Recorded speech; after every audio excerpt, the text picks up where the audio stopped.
अस्सलाम वालेकुम नाज़रीन, मैं हूं वर्दा खालिद और इस वक्त टीम ज़मीन लाइव है जी ग्रीन पाम गाला से, जिसको ऑर्गेनाइज़ कराया है रफ़ी ग्रुप ने रॉयल पाम में। और मेरे साथ हैं जी मौजूद इम्तियाज़ रफ़ी साहब, जो कि चेयरमैन हैं रफ़ी ग्रुप के और जिना रफ़ी फाउंडेशन के। हम बात करेंगे इम्तियाज़ साहब से। सर माशाल्लाह, great event and thank you very much for giving us your time. हम आपसे जानना चाहेंगे थोड़ा सा गवादर के बारे में कि किस तरह की वहाँ डेवलपमेंट हो रही है और किस तरह के हाउसिंग प्रोजेक्ट्स बन रहे हैं। देखिए, ग्वादर जो है वो चाइना ने उसको एज सी पैक प्रोजेक्ट बनाया और चाइना की इस वक्त एंट्री और एग्ज़िट है साउथ चाइना सी से, जिस पे उसके 5-6 मुल्कों के साथ प्रॉब्लम्स हैं टेरिटोरियल, जिसमें जापान भी आता है, मलेशिया भी आता है और फ़िलिपीन भी आता है और ऑस्ट्रेलिया भी आता है। और इन मुल्कों की पे डोमिनेट करता है अमेरिका। सो चाइना जब इकोनॉमिक पावर बना है तो अब मिलिट्री वाइज और अपना इन्फ्लुएंस अपना दुनिया में रखना चाहता है। इसके लिए उसने ऑल्टरनेटिव जो रूट निकाला है वो पाकिस्तान के थ्रू ग्वादर। एक तो डिस्टेंस 3 टाइम्स कम हो जाता है ऑफ ऑल दी शिपमेंट्स और टाइमिंग भी 3 टाइम्स कम हो जाती है। सो उनको वायबल बहुत है।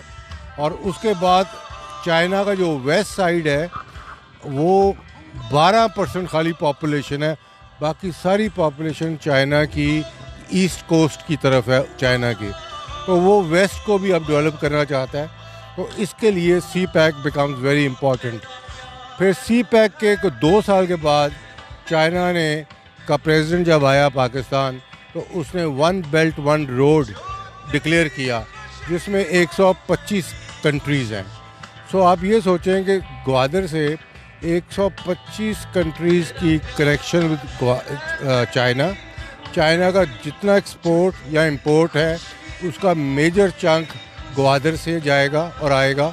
और उसमें पाकिस्तान को आप अंदाज़ा भी नहीं लगा सकते कितना रेवेन्यू आएगा और क्या कुछ आएगा।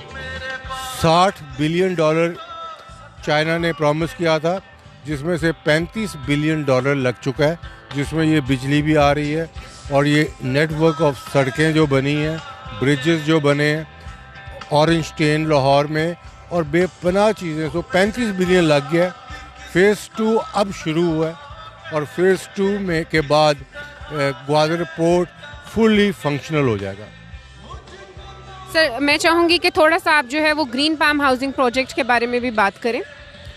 ग्रीन पाम हाउसिंग प्रोजेक्ट जो है, it's the largest private housing society there और 2016 में हमने अनाउंस किया।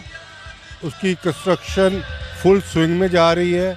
We have very good clientele and Gwadar is just like 25 साल पहले दुबई था, रेगिस्तान था, बट उस वक़्त मिडल ईस्ट में ने डिसाइड किया कि इसको एक वोकेशनल सिटी और बिज़नेस सिटी बनाया जाए।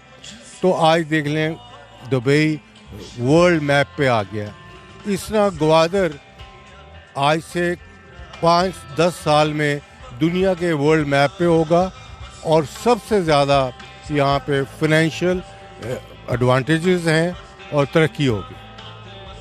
सर आज के इवेंट के बारे में आप क्या कहेंगे? आज का event I am very happy, thankful to the clients that came. हमारे क्लाइंट्स के लिए इवेंट था कि एक तो वो आ जाएं, हमें भी मिल लें, एक दूसरे को भी मिल लें और रीअश्योर कर लें कि हमारी इन्वेस्टमेंट ठीक है।